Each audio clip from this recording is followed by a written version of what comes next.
بسم اللہ الرحمن الرحیم۔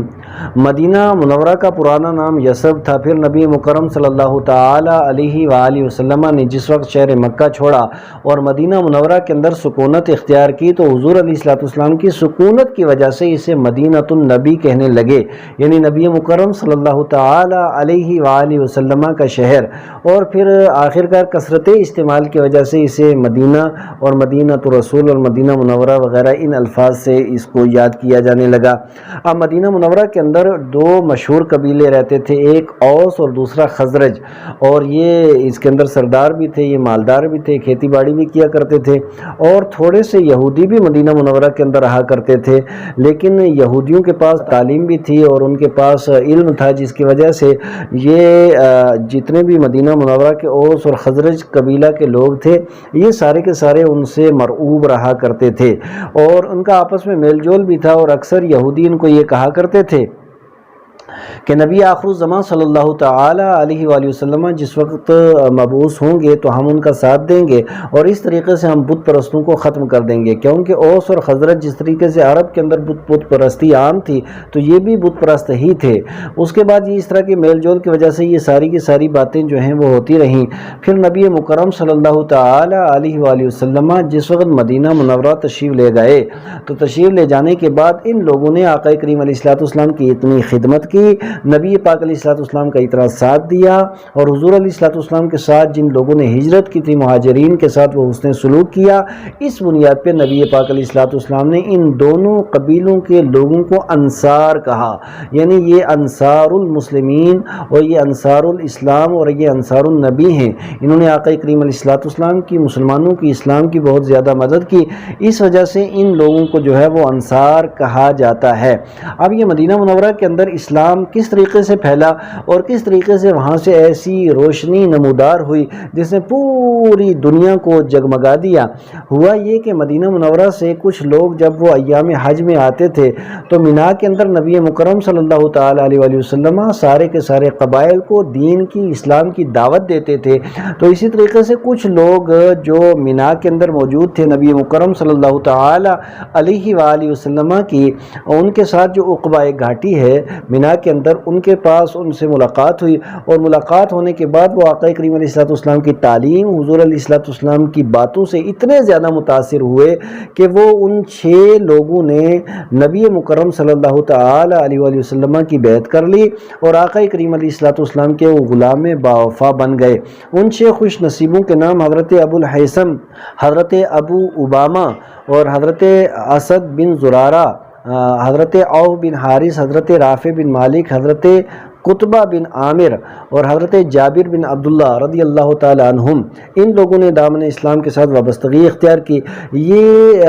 نبی پاک علیہ الصلوۃ والسلام کے اعلان نبوت کے 11ویں سال کا واقعہ ہے، اور پھر آئندہ سال یعنی 12ویں سال جس وقت مدینہ منورہ سے کافی لوگ آئے تو اس وقت آقا کریم علیہ الصلوۃ والسلام نے جس وقت دین اسلام کی دعوت دی تو اسے بیعت عقبہ اولیٰ کہا جاتا ہے، تو اس میں 12 اشخاص نے نبی مکرم صلی اللہ تعالی علیہ وآلہ وسلم کے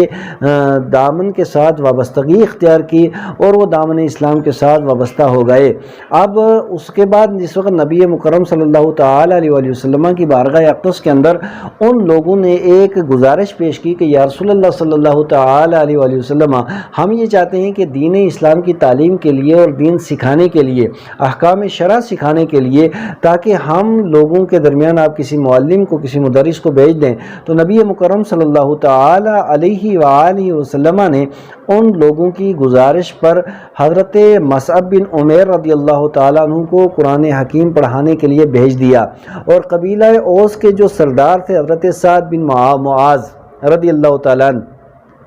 آقا کریم علیہ الصلوۃ والسلام کے دامن سے جس وقت وہ وابستہ ہوئے تو ان کی وجہ سے ان کا سارا قبیلہ دامن اسلام کے ساتھ وابستہ ہو گیا، اور جس وقت حضرت مصعب بن عمیر رضی اللہ تعالیٰ عنہ مدینہ منورہ پہنچے تو ان کی دعوت کی بنیاد پر یہاں مسجد نبوی سے لے کر کے یعنی مسجد قباء تک ہر گھر کے اندر اسلام کی روشنی پہنچ گئی، اور اس طریقے سے زیادہ لوگ جو ہیں وہ دامن اسلام کے ساتھ وابستہ ہو گئے۔